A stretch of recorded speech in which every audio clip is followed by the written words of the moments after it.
Good morning, America. For our viewers in the West, dramatic video in the search for Nancy Guthrie, new fallout from the Epstein files, and the story of one very good dog. Breaking news as we come on the air. A person detained for questioning in connection with the abduction of Nancy Guthrie released. Plus, authorities conducting a new search hours after the first images were revealed of a masked armed man at the 84-year-old grandmother's front door in the middle of the night. We're on the scene. On the hot seat, Attorney General Pam Bondi set to be questioned by lawmakers about her handling of the Epstein files, as Commerce Secretary Howard Lutnick is grilled over his relationship with a convicted sex offender and a visit to Epstein's Island. New details on the raid of a Georgia election office last month. One way or the other, the records are coming with us today. FBI agents seizing hundreds of boxes of ballots from 2020. The debunked claims behind the raid. Breaking overnight. All right, it's time to get aggressive and get out, because they're trying to box us in. New evidence released in the case of a woman shot 5 times by a Border Patrol agent during the Trump administration's immigration crackdown in Chicago. Social media on trial. The CEO of Instagram set to testify in the landmark case, accusing the companies of making their apps addictive for teens. Real-life Lassie to the rescue. Good job, buddy. Lassie. How a neighborhood dog helped the police find a missing 3-year-old boy. Tell me. What's up? We spoke to the officer. I don't think I've ever seen a happier kid in my life. And jumping for joy for Team USA, the quad god soaring. The skier flipping out on the slopes. An emotional debut on the ice, some medal-worthy mom strength, all the love for the luge, and all the action in Italy. We've got more. Live from ABC News headquarters in New York City, it's Wednesday. Now say it again. Good morning, America. That's right. A lot of excitement coming from Milan in the Winter Olympics. Yes, indeed. Indeed. Also ahead, Geo is here tracking an update for the West Coast about the FAA flight ban overnight. Possibly alarming story. Gio's on that. We're going to begin with major new developments in the search for Nancy Guthrie.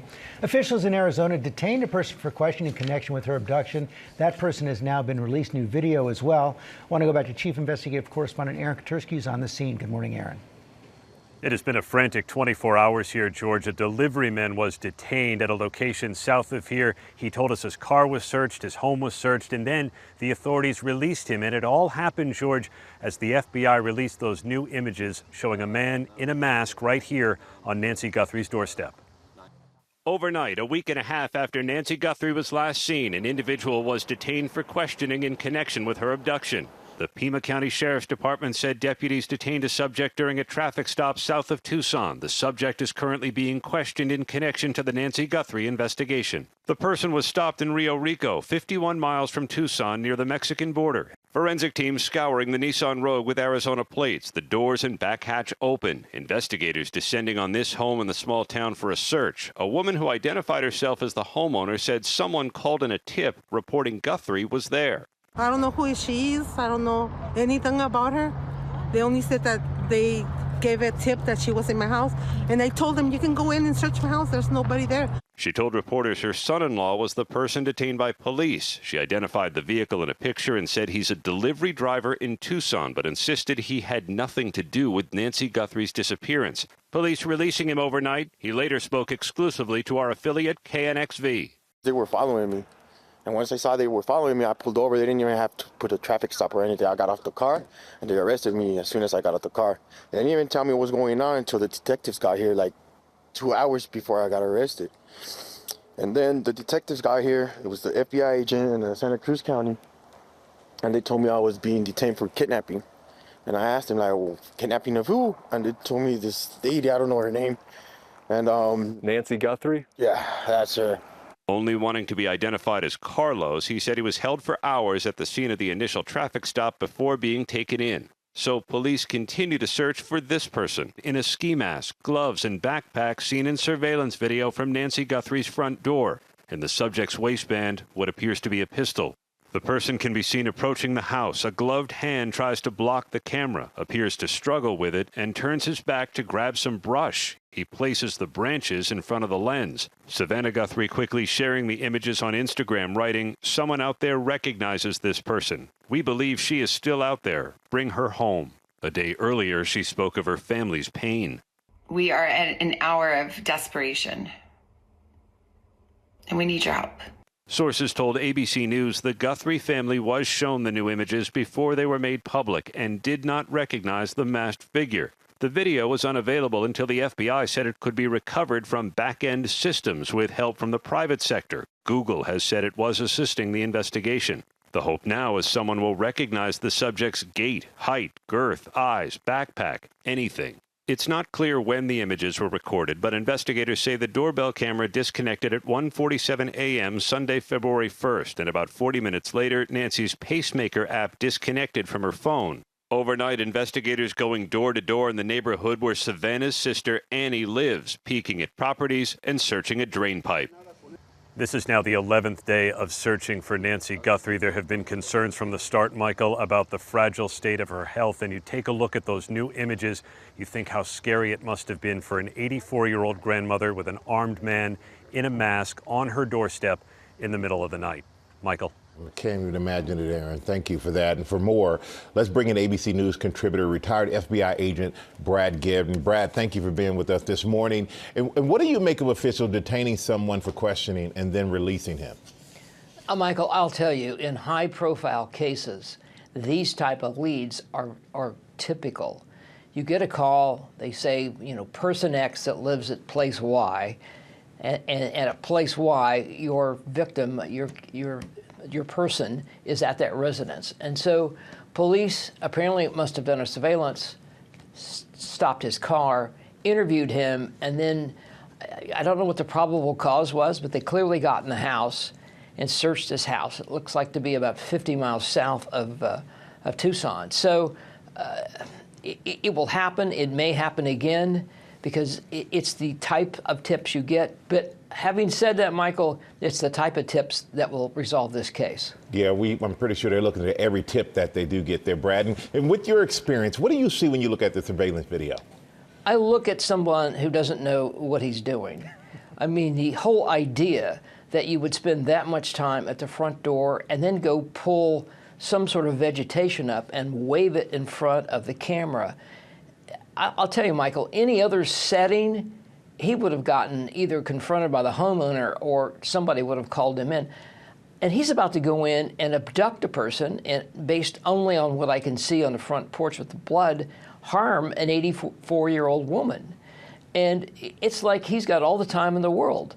So that's what I think you have here, is an inexperienced, and it really sort of goes to what really is the motivation of this case. It doesn't strike me as a ransom kidnapping.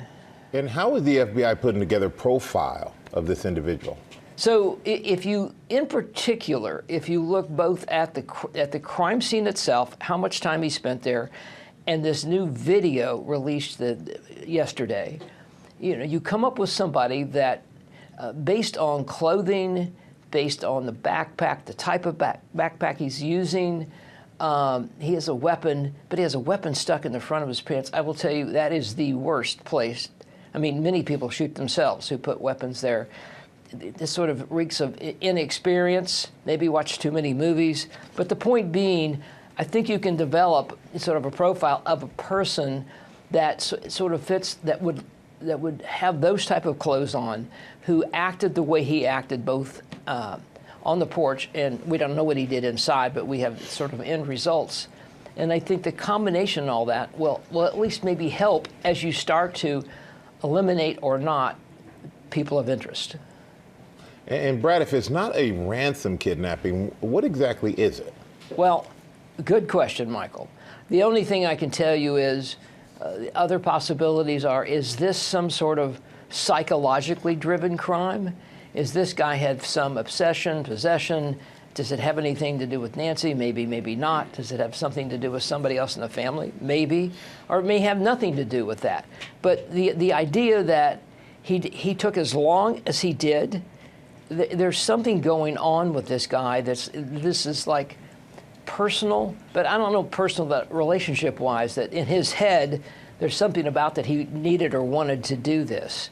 Now, I may be wrong, but it just has that feel to me that we're not looking for, clearly, anybody sophisticated that abducts people. Yeah, I think the entire thing just has everyone baffled. And as an investigator, Brad, what would your next steps be?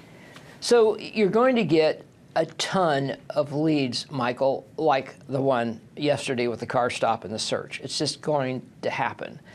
But as investigators intensify their look of maybe information, Michael, they already have. One of the biggest problems in cases where you get tons of information is, can you actually look at it in a very effective, professional, and efficient way, which are databases. They've got the FBI tech teams there that are, I'm sure, putting everything together. Because you may have gotten a tip a day after this happened, for example, that matches something that happens last night.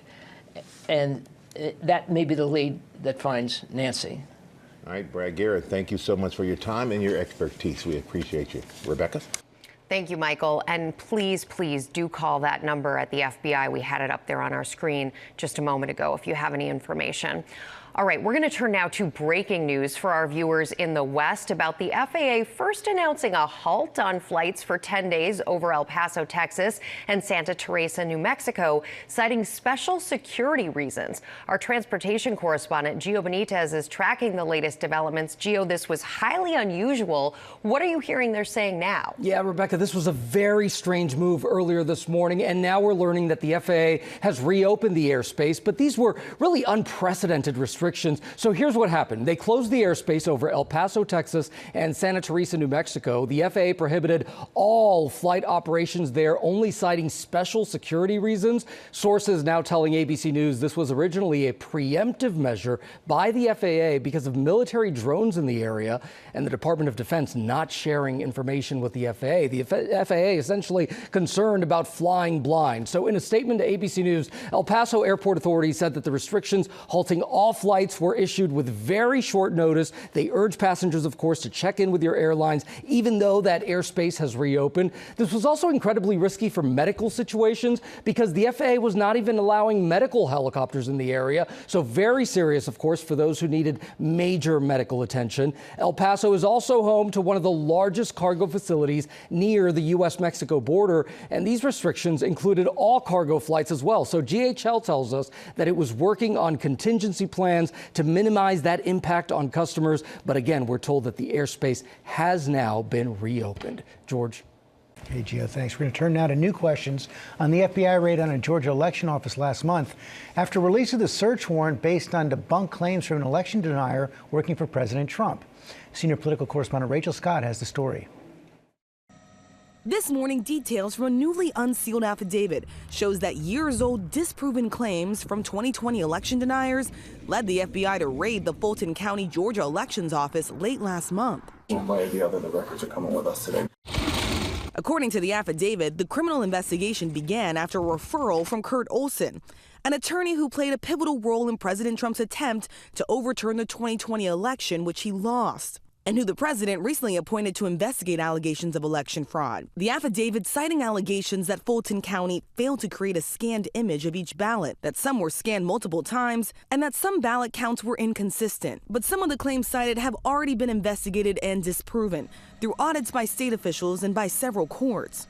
And as President Trump sought to overturn the results of the 2020 election in Georgia, 2 statewide recounts certified that Joe Biden won. The Fulton County Commissioner warning the investigation might have national implications. If they're successful here in Fulton County as the face of this effort, they will take that show on the road and go elsewhere. The FBI raid drawing widespread scrutiny, lawmakers questioning why Director of National Intelligence Tulsi Gabbard was seen here on the scene of the search. Gabbard telling Congress that she was there at the president's direction. The top Democrat on the Senate Intelligence Committee, Mark Warner, insisting that Gabbard inserted herself into a matter with no connection to a foreign threat, saying her presence was meant to lay the groundwork for baseless claims of foreign interference. And a federal judge appointed by President Trump in Michigan rejected efforts by the Justice Department to obtain voting data in that state. This is the third time in recent weeks that the Justice Department has tried to obtain voter data in states across the country. It follows two similar rulings in Oregon and in California, George. Yeah, these attempts to interfere with the elections are constant. Okay, Rachel, thanks very much. Michael? All right, thank you, George. Now to breaking news overnight. Sources confirming to ABC News that a federal grand jury has declined to indict 6 Democratic lawmakers for making a video last fall telling service members to refuse illegal orders. Our chief global affairs anchor, Martha Raddatz, has the latest for us. Good morning, Martha. Good morning, Michael. President Trump had called the lawmakers who had all served in the military or intelligence community traitors who should be locked up for seditious behavior, punishable by death. But this morning, sources tell ABC that despite Justice Department efforts to indict the lawmakers, those efforts failed, a clear rebuke of the president's desire to prosecute his adversaries. The group, which included former astronaut Senator Mark Kelly and former CIA analyst Senator Alyssa Slotkin, had been critical of deploying the National Guard to Democratic cities and questioned the military's lethal strikes on suspected drug boats. In their video, the lawmakers reminded members of the military that they can refuse illegal orders, but a federal grand jury refused to indict the lawmakers. It is extraordinarily rare for a grand jury not to indict, since only the prosecution presents evidence and only probable cause of a crime must be shown. But this jury, according to our sources, did not accept even that lower legal threshold. Senator Slotkin saying that hopefully this ends what she called the politicized investigation for good, calling it an embarrassing day for the administration. The Justice Department has had no comment. Michael? All right. Thank you so much for that, Martha. Rebecca? All right. Thank you, Michael. We're going to turn now to the demonstrations at the Stonewall National Monument here in New York after the pride flag was removed. And Sam Champion has the latest on that. Good morning, Sam. Good morning, Rebecca. Because here's a little history on this. The monument, Stonewall Monument, commemorates the birthplace of the modern LGBTQ plus rights movement. The most recognized symbol of that movement is the rainbow or pride flag, and it's designed by artist Gilbert Baker in 1978. But under the direction of the Trump administration, the National Park Service has removed the rainbow flag from the Stonewall National Monument.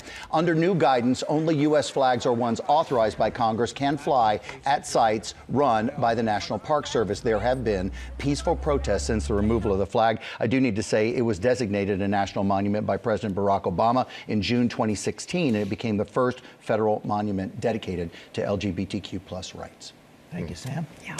Coming up, social media on trial. The CEOs of some of the biggest platforms in the world set to take the stand as the sites are accused of being harmful to children. Also ahead, the latest Epstein files fallout. President Trump's Commerce Secretary faced questions about his relationship with Epstein. Plus, we're live in Italy with all eyes on the ice and the quad god at the Olympic. Coming up, you have a story of a very, very good dog. I love a happy ending. But first, the panic. When a 3-year-old boy goes missing, officers use a drone. They're deployed on feet. And then Lassie. The Seahawks, Super Bowl champions for the second time. Welcome back to GMA. The Seattle Seahawks crowned Super Bowl champions, beating New England 29-13 to win the second championship in franchise history. And now, up to 1 million people are expected to line the streets of Seattle this morning for a parade to celebrate. Just so you know, Seattle public schools will still be open, but I have a feeling attendance will be down. I think you're probably right about that. First new at 7:30. The CEO of Instagram is set to testify today in a landmark social media trial. Companies are accused of designing their sites to be addictive to younger users. Instagram's parent company, Meta, and YouTube, another defendant in the case, both deny the allegations, saying they've taken great efforts to protect young people. TikTok and Snapchat settled their cases ahead of the trial. Meta's CEO, Mark Zuckerberg, is set to testify next week. At least 9 people were killed in a mass shooting in Canada. At least 7 were killed at a school in British Columbia, and 2 others were found dead at another location. Shooter is also believed to be dead of a self-inflicted gunshot. President Trump set to meet in Washington today with Israeli Prime Minister Benjamin Netanyahu. Netanyahu says the focus will be the ongoing U.S. nuclear negotiations with Iran. Israel says the talks must also deal with limiting Iran's ballistic missiles and its support of militant groups in the region. And a group of Buddhist monks finished a 15-week, 2,300-mile March for Peace yesterday as they arrived in Washington, D.C. The 19 monks came to the U.S. from around the globe and began their trek in Texas. They spent 108 days marching to encourage people to cultivate peace through everyday actions. And that is how it starts, every day. Right there. We're going to have the latest now on the Epstein files. President Trump's Commerce Secretary faced tough questions from Congress about his relationship with Epstein and why he didn't tell the truth about it. Attorney General faces questions today. Jay O'Brien is on Capitol Hill with the story. Good morning, Jay. Good morning, George. The Attorney General expected to be grilled in a House hearing this morning over her department's release of those more than 3 million pages of Epstein files, as those files prompt new questions about that key cabinet secretary. This morning, Commerce Secretary Howard Lutnick admitting he and his family had lunch with Jeffrey Epstein when they visited his private island years after Lutnick claimed to have distanced himself from the convicted sex offender. We were on family vacation. We were not apart.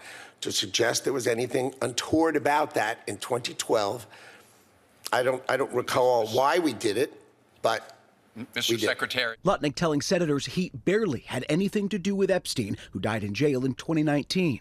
Last fall, the secretary, who was Epstein's neighbor for more than a decade, said he was immediately turned off after a visit to Epstein's home in 2005. So I was never in the room with him socially, for business, or for even philanthropy. If that guy was there, I wasn't going because he's gross. But in some of the more than 3 million pages of Epstein records released by the Department of Justice, emails show the two were in touch in 2011 and then again for that island lunch in 2012 and communicating through their assistants as late as 2018, more than a decade after Epstein first pleaded guilty to sex crimes. Before that hearing, I pressed Lutnick. Why did you keep contact with Jeffrey Epstein after he pled guilty? I look forward to testifying today. Did you mischaracterize your relationship with him?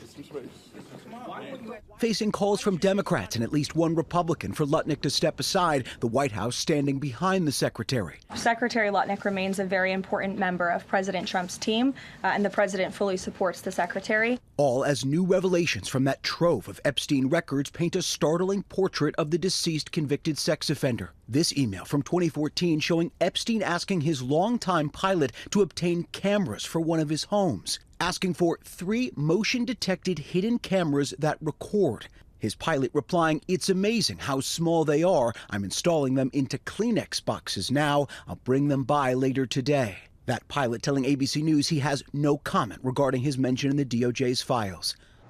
And again, the Attorney General expected to testify up here on Capitol Hill this morning. She's likely to be grilled on a number of Epstein matters, including growing bipartisan concerns that there was information in those files redacted, blacked out, that lawmakers say legally should not have been. The DOJ says it's committed to transparency and isn't hiding anything. George. Okay, Jay, thanks very much. Rebecca? All right, thank you, George. The British royal family, meantime, is also coming under pressure after the release of the Epstein files, with new questions raised about the conduct of the former Prince Andrew. Our chief foreign correspondent, Ian Pannell, is in London with the latest on that. Good morning, Ian. Yeah, good morning, Rebecca. That's right. The fallout from the Epstein files sending tremors from Buckingham Palace to Downing Street. In Saudi Arabia, reporters asking Prince William on a visit if he thinks the royal family has done enough around the Andrew and Epstein issue. The royals have been heckled several times at public engagements, both William and King Charles putting out statements voicing their concern at the latest revelations, but many asking for them to go further, to apologise to the victims and to publicly ask Andrew to talk to Congress. Also in the crosshairs, Prime Minister Sir Keir Starmer, who's facing down calls for his resignation, apologising for his decision to appoint Epstein associate Peter Mandelson as British ambassador in Washington. But the police here now looking into possible charges of misconduct in office for both Mandelson and Andrew. The King saying he's ready to support any police inquiries, but frankly, there's no sign this crisis is going to subside anytime soon. Rebecca? Giant ripple effects there. All right, Ian, thank you. Michael? All right, thank you, Rebecca. Now to the case of the woman shot 5 times by a Border Patrol agent during the Trump administration's immigration crackdown in Chicago. Overnight, new evidence was released as Marimar Martinez is expected to file a civil suit. Alex Perez is in Chicago with the latest. Good morning, Alex. Hey, good morning, Michael. From the onset, federal officials labeled Mariman Martinez a domestic terrorist who attacked agents, but she and her attorneys argue this newly released evidence proves that's simply not true. Overnight, newly released evidence shedding light on the October 4th shooting of U.S. citizen Mariman Martinez by federal agent Charles Exum. Body cameras belonging to other agents in the vehicle with Exum, who was driving and didn't have his body cam on, showing the moments leading up to the shooting. All right, it's time to get aggressive and get the out, because they're trying to box us in. Martinez, is seen in this video following the convoy as they carried out operations, was later accused of ambushing federal agents and ramming their vehicle. We're going to make contact and we're boxed in. But the body camera video shows Agent Exum appearing to swerve to the left, colliding with Martinez. 6 seconds after the crash, Exum is seen exiting the vehicle, and you can hear him fire 5 shots. Be advised, we've been struck. But later, Exum is heard telling other CBP officers his team was not under fire. And I got 5 to 7 rounds off at her. We did not get shot at. We did the shooting. New photos of Martinez's car show bullet holes through the windshield and in the seats. After the shooting, the Department of Homeland Security claimed the agents opened fire on Martinez in self-defense, alleging she was armed with a semi-automatic weapon. But Martinez is never seen with a weapon. A handgun was later found in her purse, for which her lawyer said she had a license and a concealed carry permit. And federal prosecutors initially charged Martinez with assault, but those charges were later dropped. She and her attorneys later today will address the media from here and say they do intend to file a civil lawsuit in this case. Michael? And the video kind of says a lot there, Alex. Thank you. Back with GMA at the Winter Games, U.S. adding to its medal haul with a chance to add more in men's figure skating. James London is in Milan. Good morning, James. Yeah, good morning, George. Some great news already today for Team USA. Skier Ryan Cochran-Siegel took silver in the Super G, and in figure skating, the athletes have really taken it up a level. We've been lucky enough to see Ilya Malinin on the ice, and his backflips just send the crowds wild. This morning, the men of figure skating bringing the heat to the ice. Quad god Ilya Malinin flipping his way to the top of the short program. His teammate Max Naumov made his Olympic debut, dedicating his performance to his mum and dad, who died in that DC plane tragedy last year. The 24-year-old ending the routine on his knees, holding up an old photo with his parents as he received his score. This as Team USA brought home 5 more medals Tuesday. In a thrilling run, Ashley Farquharson sliding straight to the podium, earning herself bronze in the women's singles luge competition. Meanwhile, on the slopes, Ben Ogden ended a 50-year drought for USA, taking the silver in men's cross-country sprint classic. Ogden flipping for joy while receiving his medal. GMA spoke with him this morning. When I was pretty young, I first started to get into ski racing. I started doing backflips off of podiums. I always thought to myself, man, it'd be cool to do that at the Olympics. And yesterday we were standing there getting queued up, and I was like, well, I may never get a better opportunity than this. And there's a different kind of cheating scandal at these games, but not the one you might think. Norwegian biathlete Sturla Holm Lagerid won bronze, but in his victory interview, he confessed to cheating on his girlfriend. He said it was the worst decision of his life. That sure is one way to try and win her back, though, guys.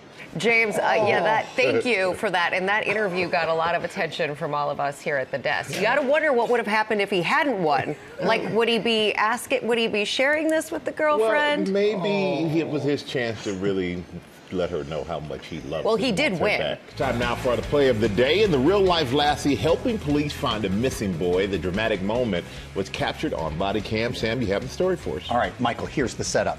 It's January, during a cold snap, and Louisville police get a call about a missing 3-year-old boy. Officers deploy on foot, with a drone, and an air unit. But it would take a special 4-legged friend to solve this case. Good job, buddy. Lassie. This morning, a 4-legged friend being hailed a real-life hero pup, just like Lassie, after helping cops locate a missing 3-year-old in Louisville, Kentucky. Multiple police officers canvassing the neighborhood to reunite him with his family. I'm just going to start walking. He's got to be close. He can't run that fast. As the urgent search for the boy grows, the team is joined by a dog with something to say. Oh, what's up, dude? You better stay back there. Figure out quickly it's friendly. I'm a dog guy, right? So I'm like, hey, let's go find this kid. Show me. Let's go. The dog leads Officer Josh Thompson and another officer to the backyard of a nearby house. I went around to check the garage, the open garage right there, and then the next thing I heard Officer Stewart yell, I got the kid. Relief, as the very young child is located in the front passenger seat of an SUV. The young boy shaken, but most importantly, safe. I don't know where the dog came from, but it was a blessing from God that day. The boy is safe and sound with his family right now. It is a search that could have ended in tragedy, but instead it ended in relief thanks to Louisville's Lassie. And truly, the dog took them right there. Fantastic. Great. Thank you, Sam. Coming up, Ryan Murphy's new series Love Story about John F. Kennedy Jr. and Carolyn Bessette. Stars are going to join us live.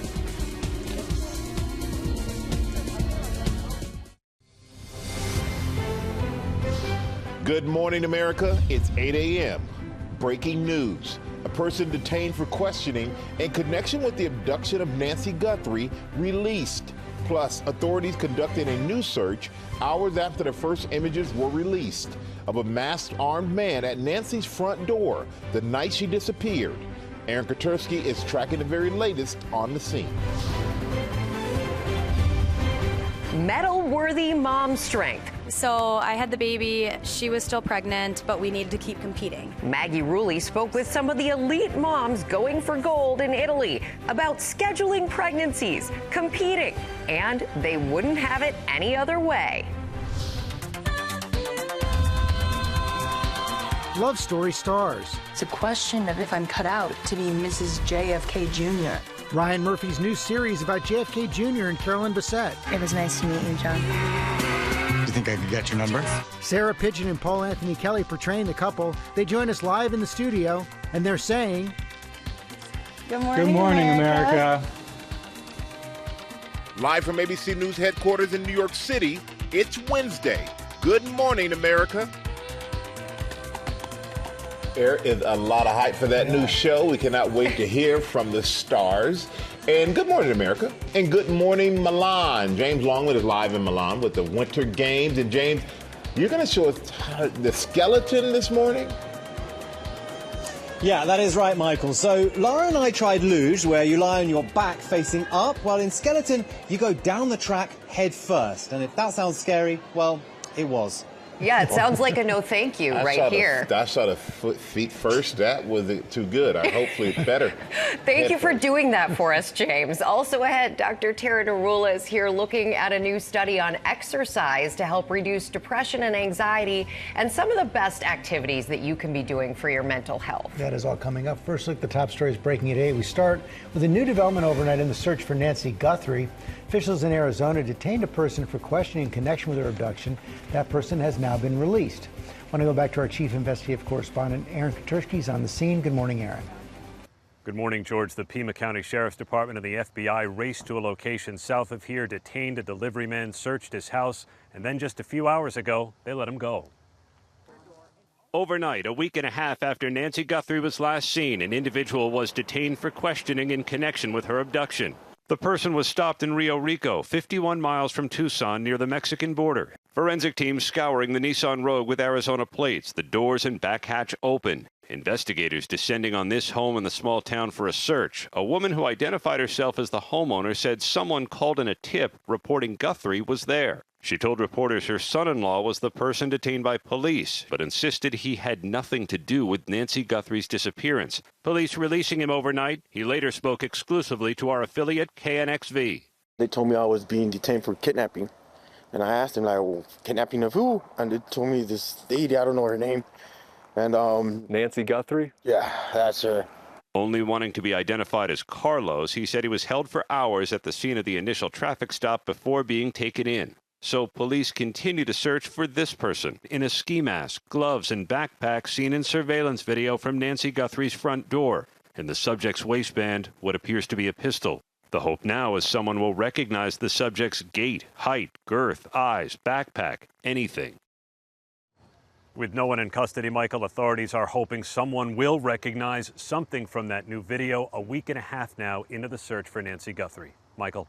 We sure hope someone does report something there. Thank you, Aaron. We're going to turn now to a new report that finds Americans are carrying debt at record levels. Rebecca's here. And what do you think this means for households and the economy, Rebecca? Michael, what we're seeing is a reinforcement of the strain so many American families are feeling right now. Inflation has been persistent. You have incomes not going up, and a significant number, a staggering number of Americans are holding debt. The New York Fed says total household debt reached an all-time high, $18.8 trillion in the final 3 months of last year. That includes mortgages, car loans, student loans, and credit cards, which all hit new records there. Credit card debt alone, and this is the tough one because it has such a huge APR, is now at $1.3 trillion. And it's a warning sign that more borrowers are now late on making their payments. Bank of America data shows a widening gap in card spending. Higher income households are spending a lot more than lower income households on non-essential categories beyond groceries and gas. And more young Americans are also falling behind on student loan payments. Researchers tell us that could reflect higher unemployment for that age group because you have AI now filling that gap for some of the incoming employees. Yeah. Companies aren't hiring as many new people. It kind of shows that people are struggling a little bit. Yeah, we see so many signs there are two different economies out there. It's this K-shaped economy idea that people who have income are spending and those who have much more constrained incomes are not. They're just spending on those essentials. All right, Rebecca. Thank you, as always, for that. Now to a new TikTok feature to highlight happenings in your area. Elizabeth Schultz is back with the details. It's first on GMA this morning. Good morning again, Elizabeth. Hey, good morning, Michael. So this is a new feature for TikTok's millions of U.S. users. The video app is launching what it calls Local Feed. It's a new tab on the home screen that'll show you posts from other users near your current location. The company says this is a way to connect with small businesses or local accounts. For example, if you're traveling, a couple of details here. You have to turn your location tracking on in settings. The default option is actually off. TikTok will then use GPS to find other accounts near you when you're using the app, and it claims that you can opt out anytime. This is really the first big new feature that TikTok has announced since the U.S. operation officially spun off from its Chinese parent company. Keep in mind, TikTok was forced by a federal law to cut those ties over concerns that the Chinese government could get access to American sensitive data, including locations. And of course, this all comes as we are seeing social media companies face a jury for the first time in that landmark trial in California over claims that their apps are designed to be addictive to keep them there amid concerns over how much time younger users are spending online, guys. Thank you, Elizabeth. Coming up on our GMA morning menu, medal-worthy mothers. Meet some of the moms going for the gold at the Winter Games. Also ahead, the new study on the benefits of exercise in helping with depression and anxiety and the types that work best. Dr. Tara Narula is here to break it down. Plus, Tori Johnson is back with more of the brands we love, from hair and skincare to towel warmers. And Sam is with some special guests. Guys, look who's here. It's a new Ryan Murphy series, FX's Love Story. Now, this is Paul Anthony Kelly. That's Sarah Pigeon. Who do they look like? America's royalty, by the way. I remember this whole thing. John F. Kennedy Jr. and Carolyn Bessette. That's right. We're going to talk to you about the story. What is it, 9 episodes? 9 episodes. All right, we're going to talk to you about it. I can't wait. Coming up right here on GMA. Do you want to yell GMA? GMA! Or Good Morning America. And we are back with our GMA cover story from the Winter Olympics. Maggie Rulli met some of the mothers competing in the Winter Games, and she joins now from Livigno, Italy. Good morning, Maggie. Hey, George, good morning. Yeah, these moms tell us that becoming a mom while training to be an elite athlete was almost as complicated as their actual Olympic sport. But they also say that being here at these games with their babies, well, they wouldn't have it any other way. Come on. In many ways, Olympic moms are just like parents everywhere. Let's build a train. Especially your first, and you can relate to this. You have everything planned out. You have and then nothing goes according to plan. Yeah. Only they're planning for babies and for gold. Alana Myers-Taylor knows a little something about that. She's the most decorated Black Winter Olympian of all time and mom to 2 boys with special needs, 5-year-old Nico and 3-year-old Noah. What was the recovery process like postpartum? So I never really felt like I made it back. The epidural really affected my back. So it's still battling through that. I don't know if my body will ever be the same, tell you the truth, but it's okay. I could still do what I need to do. Being mom and elite athlete means scheduling pregnancies around the Olympic cycle. What did you have to do to make it to the Olympics have a baby, recover postpartum, and be here today. Yeah. So I had the baby, she was still pregnant, but we needed to keep competing. Sisters Tara and Tabitha Peterson are on the women's curling team. Tara's son is 17 months. Tabitha's daughter just started walking. I think I went back about 5 weeks postpartum, and you know, the hormones are still flowing through your body. You kind of just do what you got to do. Olympic moms doing both their jobs, like women's hockey player Kendall Coyne-Schofield. Her son Drew is 2.5 years old. I had a vision and a goal of him not, getting older and looking back and seeing when my hockey career ended, and that being 2023, the same year he was born. I want him to know that mommy kept going, and he was the reason I kept going. Making it all work is an Olympic feat in and of itself. Alana's 2 boys travel with her everywhere. I want my boys to know that my dreams and my hopes and opportunities weren't limited because of them. And guys, these Olympians tell us that their real goal now is to be able to hang a gold medal around their baby's neck. Michael. All right, Maggie, how cool would that be? That'd be really cool. And thank you for bringing that to us. And now we're going to turn to a GMA health alert. New research out this morning finds that aerobic exercise may reduce depression and anxiety.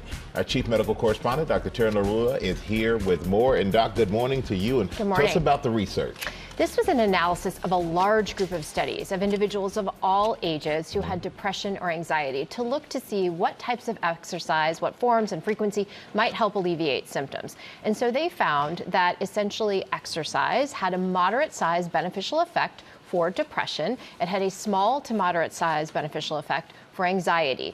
The groups that got the most benefit were actually 18 to 30-year-olds and also women who were postpartum, but they really saw this exercise benefit for all ages, both sexes.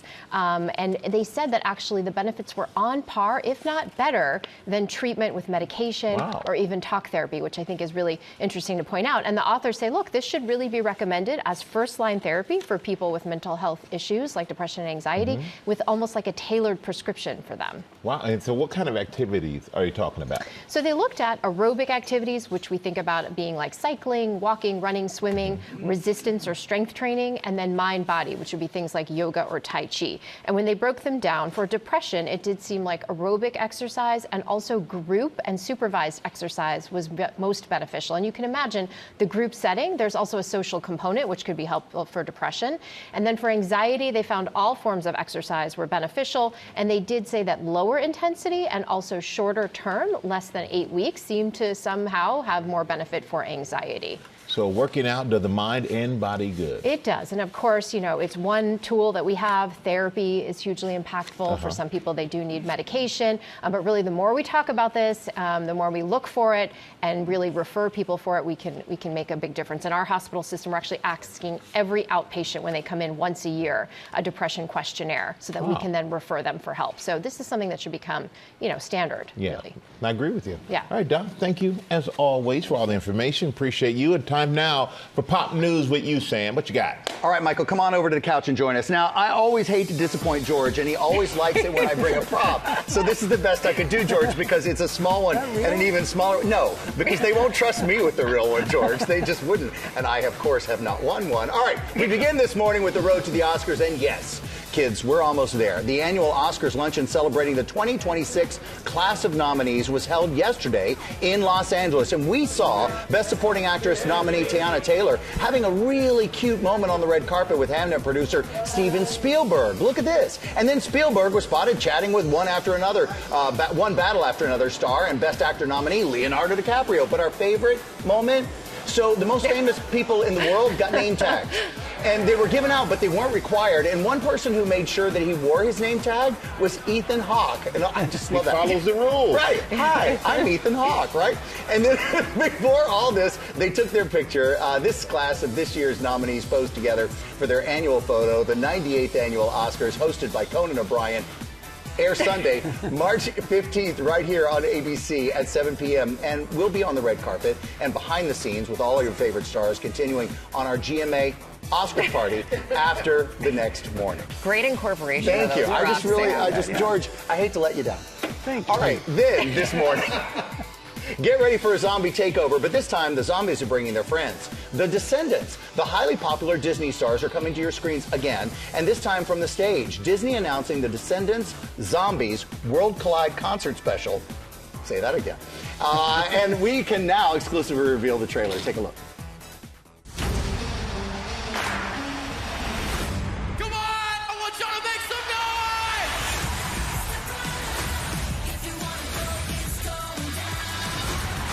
This is the coolest thing I've ever seen.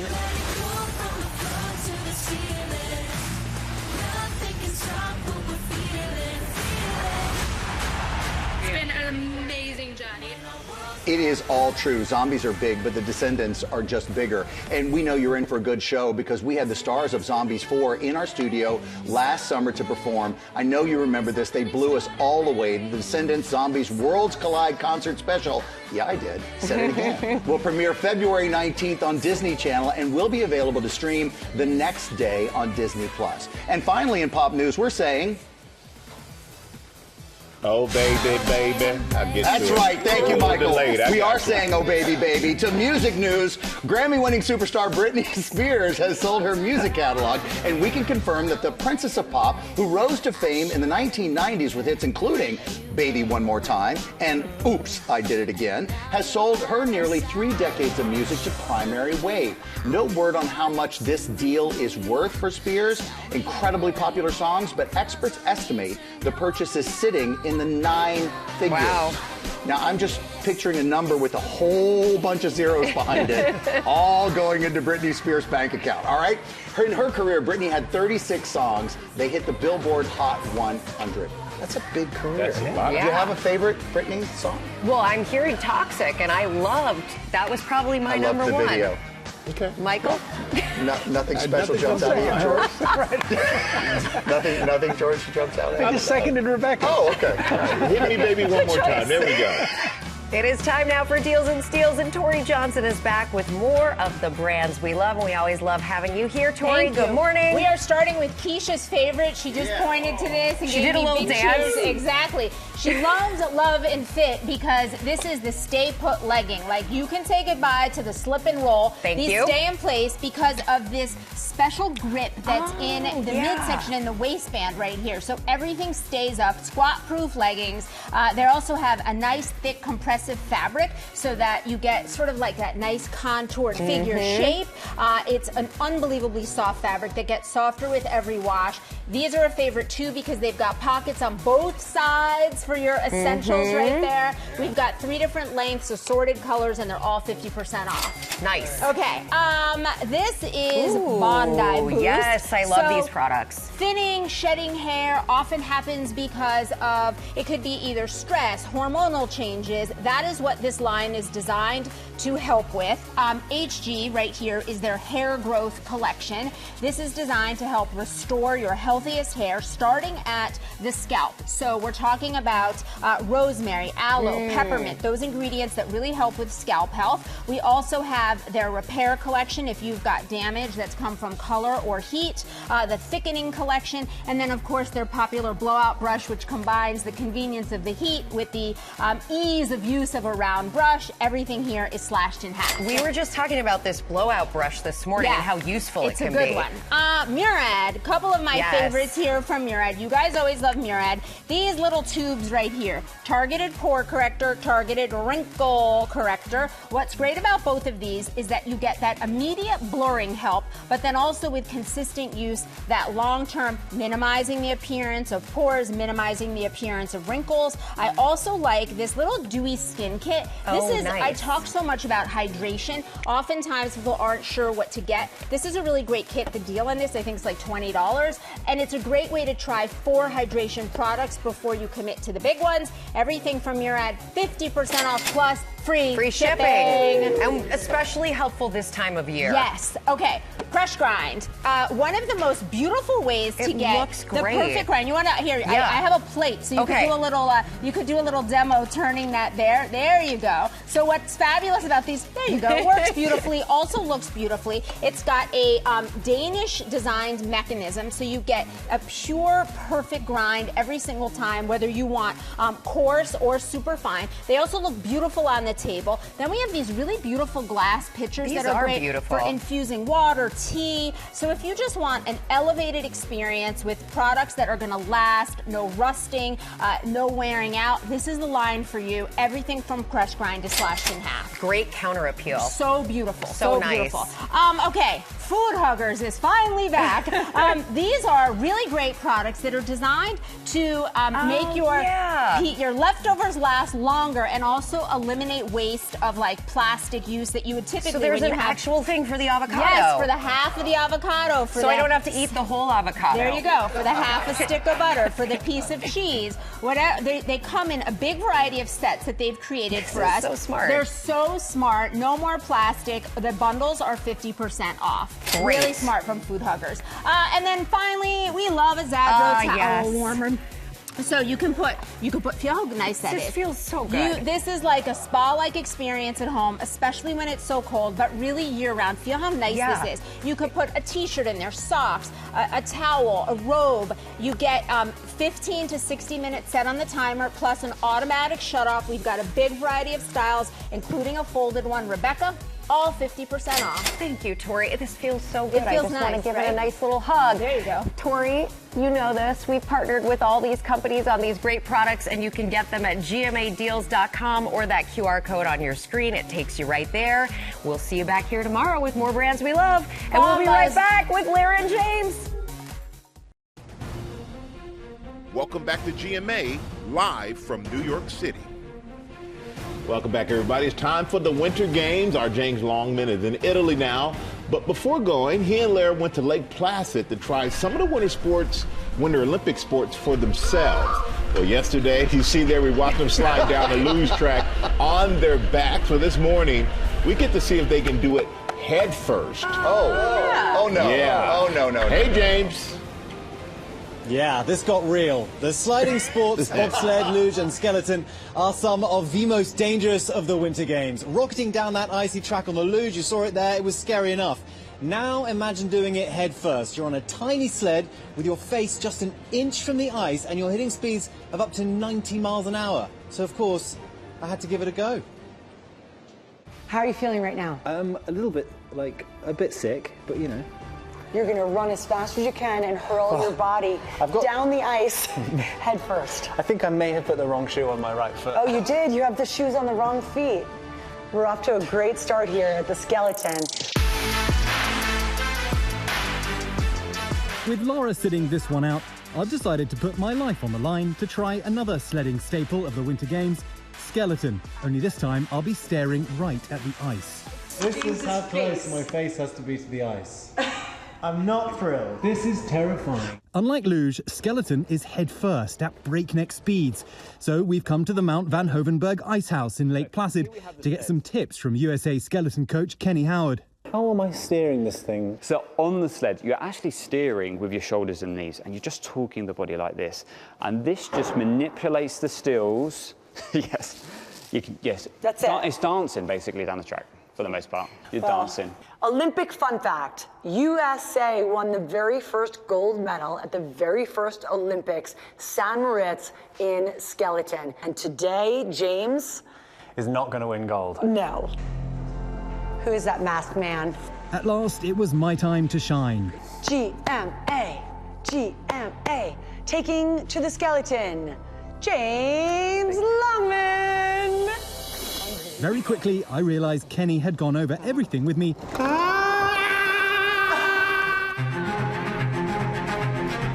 Except how to stop. No, he's not going to make it. I want to stop. How does he get off? Don't know. Good job, James. Rehearsal over, it was time for the real test, seeing if I could start and stop this time on the same track the real Olympians use, the nearly 3,000-foot-high Mount Van Hovenberg, home to 2 Winter Olympics. This is what we've been training for. How's the head feeling? The skeleton. I think he's going to do well. You do? He's going to do us proud. You won't have to worry too much about steering for everybody. Just hang on. Just hang on. Team GMA is about to slide. James, any last words before you go? Let's do this. Good luck, James! We're off to a smooth start, but then it really picks up.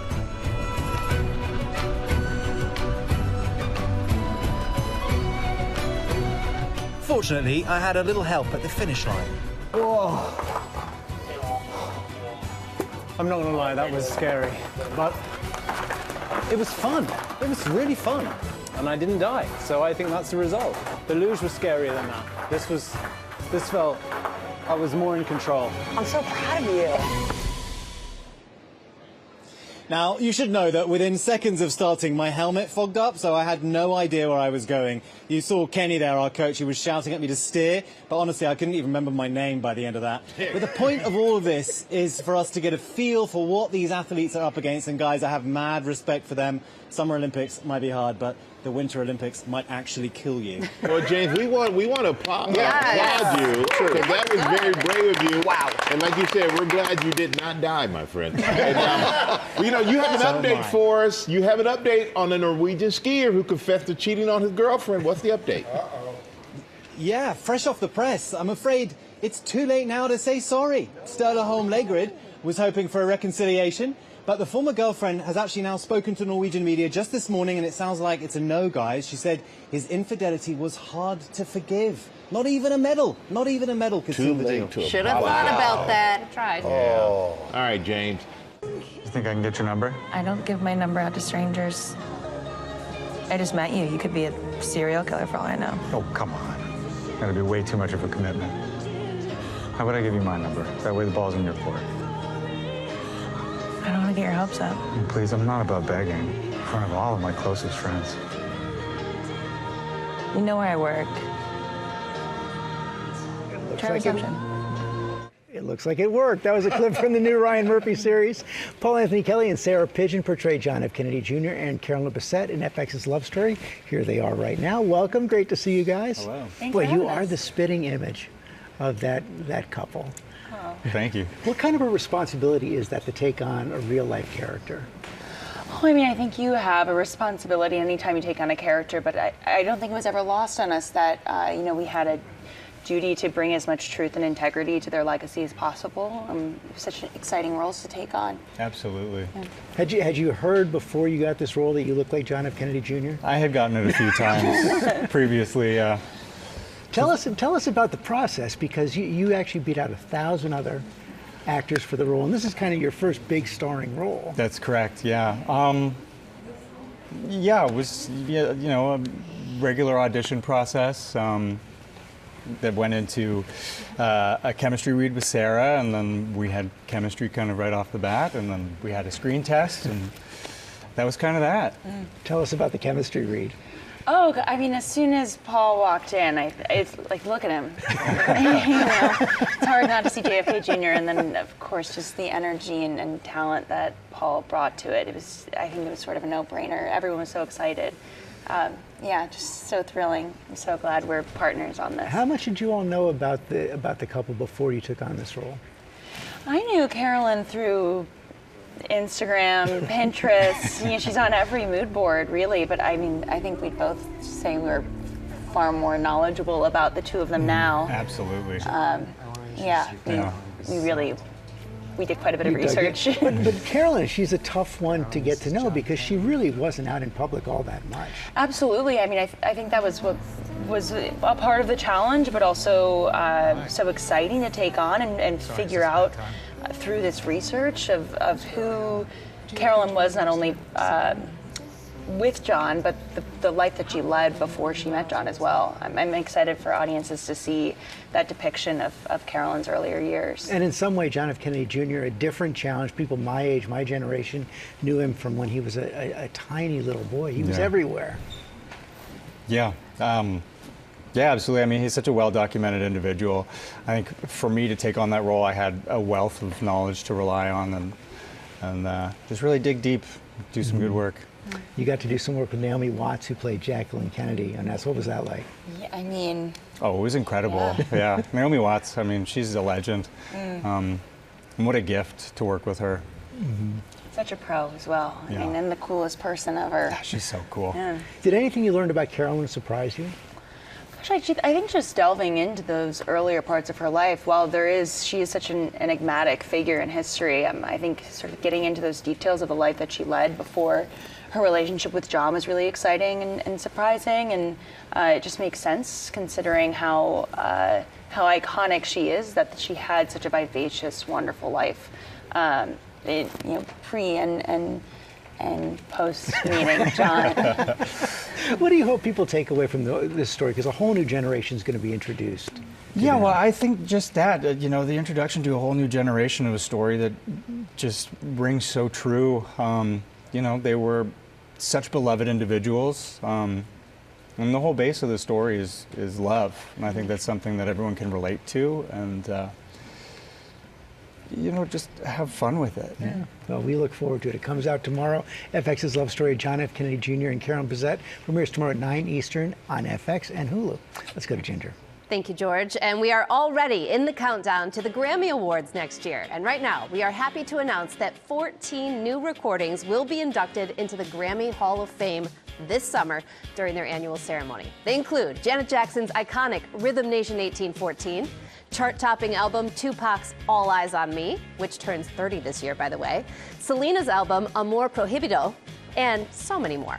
Recording Academy CEO Harvey Mason Jr. sharing that each selection reflects the creativity, craft, and cultural impact that recorded music can carry across decades. The class of 2026 will be inducted during the Grammy Hall of Fame Gala on May 8th. You can see the full list right now on the Grammy Museum website, and the Grammys will air right here on ABC in 2027. Coming up here, we are counting you down to Valentine's Day. How to set the mood with flowers, decor, and the perfect menu. We got the treats. Oh, yes, we do. Coming right up. We are back now with a countdown to Valentine's Day, and nothing actually says love like sharing a perfect meal together. This segment is sponsored by Whole Foods Market, and their spokesperson, Rachel Bukowski, is here to help with everything from setting the mood to the right food and even the right drinks. First of all, welcome. It's nice to see you. Thanks for being here. Sam, thank you so much for having me. It's great to be here. How do we get the mood set? Because this is gorgeous. Well, it's absolutely beautiful. And Whole Foods Market is your one-stop shop for all things Valentine's Day. Our love language is food, but to your point, Agreed. First, we want to set the mood. Okay. So first way to do that is with some flowers. So we've got 2 dozen long stem red roses here. Amazing deal on those. Even better if you're a Prime member. Okay. If roses aren't your thing, maybe they're a little too formal for you. I like how you mix them. So I think you can kind of go with the mix. Yeah. You can either get your own pre-made bouquets, or you can mix and match your own and have one of our store team members wrap up a bouquet for you. Yep. Yeah. Another great way to set the ambiance is, of course, with candles. So this one is one of my favorite, Palo Santo, if you want to give it a smell. Okay, let me say Palo Santo and rosewood. Yeah. Oh, that is pretty. Right? Really nice. It actually is. It's not too floral. It's not too heavy. It's light. I like one it of a my lot. favorites. I like it a lot. Yeah, and one of the great things about our flowers is that they are sourced for good, meaning that the sales from those flowers go directly to the communities from which we source them. I love what we did here too. Is when you set the flowers on the table, you can take some petals off of a couple of them and spread them on the table because it's really beautiful. All right, food. Food is important. I know this is my favorite part right here. Yeah, it's my love language. Let's go. Let's do this. All right. All right. So we have a beautiful cheese and charcuterie platter right here. Gorgeous. Right. Now, rule of charcuterie platters is the 3-3-3 rule. Oh, I didn't know that. Yeah. So you want 3 cheeses, Okay. a firm, a soft, and a stinky. Okay. You want 3 meats, and then you want 3 starches. So we've got that all laid out here. And then you can garnish it with some olives, some dried fruits, a drizzle of honey, or one surefire way to dress up any charcuterie board is a little bit of white sturgeon caviar. So Yeah, it is. Place that right there. And look, you did the heart-shaped gorgeous? bowls on the board. Everything looks really pretty like that with the cheeses as well. That's my favorite cheese. Oh, You've same. got it right there. All right, now that we've set the food done, what about cocktails or mocktails? Is that appropriate to kind of serve with your loved one? Always appropriate to have I a agree. cocktail or I mocktail agree. with your loved one. It is Valentine's Day after all. Or if you want to just treat yourself, Sure. right? So we're going to do a mocktail right here. Okay. And so we're going to use our Whole Foods Market sparkling Italian sodas.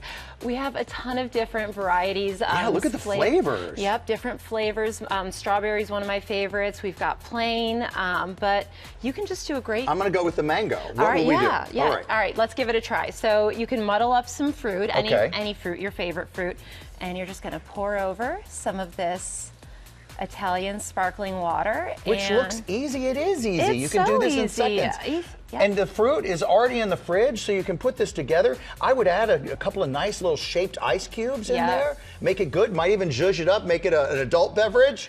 I mean, Why not? that's between you and, All right, and Valentine's Day, Sam. All right. Now, what about desserts? Because I think desserts are like the most important part of all of this. It is. This is how we tie everything together, and Whole Foods Market has no shortage of desserts. Also, the great part about all of our sweets really lies with our quality standards. So we ban over 300 ingredients, including artificial colors and flavors in all of our products, so you can feel good about purchasing any one of these products. So just to highlight a few, this is one of my personal favorites. These are pine berries. Have you ever had a pine berry? No, what's a pine berry? Imagine if a strawberry and a pineapple had a baby. It's a really this sweet is a pine berry? Yes. Would you like to try one? Can I? Rebecca, you left something for me. That's amazing. No, come here. Can I get in on those pine berries?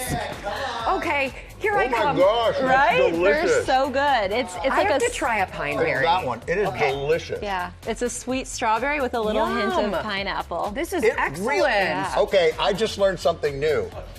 I'm gonna do this. I think I'm gonna kids do it. would get excited about a I pine do berry. too. My kids love those. They love these 365 gummies right here. Or if you want to go more into the baked goods realm, we've got these heart-shaped macarons. Those always go quickly in my house. Or this chocolate mousse tart right here. So Anything chocolate, you just said it. And Yes. this is beautiful too. I love these cookies. They make a beautiful plate. they are gorgeous. Rachel, thank you so much. I appreciate Sam, your time. Thank you so much. Thank And you, Thanks Rebecca. for getting me involved. I'm going in to eat the eating entire part. plate of pine berries. Check out Valentine's Day ideas on our social pages. We want you to check out the chilling new docuseries, The Screen Murder, a true teen horror story, premiering tonight at 9 p.m. Eastern on Hulu and Hulu on Disney+. Have a great day, everyone. Bye. See you tomorrow. Bye. Bye.